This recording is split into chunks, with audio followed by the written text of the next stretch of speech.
তাকিয়ে দেখো, পায়ে যদি শূদ্র থাকে, শূদ্র যদি নিচু জাত হবে, ব্রাহ্মণ যদি উঁচু জাত হবে। সাথে থাকুন, দেখতেই থাকুন। আর সবচেয়ে গুরুত্বপূর্ণ কথা হচ্ছে, আমরা এই ভিডিওতে এমন কিছু তুলে ধরবো যেটা আপনাদের অনেকের খুব কাজে লাগবে বা অনেকে কিছু বুঝতে পারবেন। তো সবাই ভিডিওটা সম্পূর্ণ দেখবেন। আমি একটা কাজ করতেছি কি, ওই চোরসের একটা ওই ডেরা লাগাইতেছি। হ্যাঁ, এই জন্য এটা একটা ওই ব্লেড দিয়ে কাটতেছি আর কি। এগুলি হলো দেহতত্ত্ব, এগুলি হলো শব্দমাত্র। প্রকৃতপক্ষে কি ব্রাহ্মণ, কি কুলবধর ব্রাহ্মণ আছে না? হয়তো দীনকৃষ্ণ ঠাকুরও কোনো একটা বর্ণের ব্যক্তি, যদি ঠাকুর বংশের হয় তাহলে তিনিই ব্রাহ্মণ। চূড়া মধ্যে চূড়ামণি, ব্রহ্মপাশে স্থিতি, পাঠ মধ্যে মহাবিষ্ণু করেন বসতি।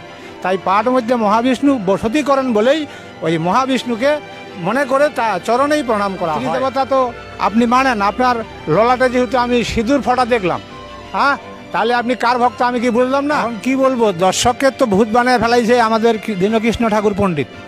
এখন দর্শকেরা কোন দিকে যাবে আর কি বলবে?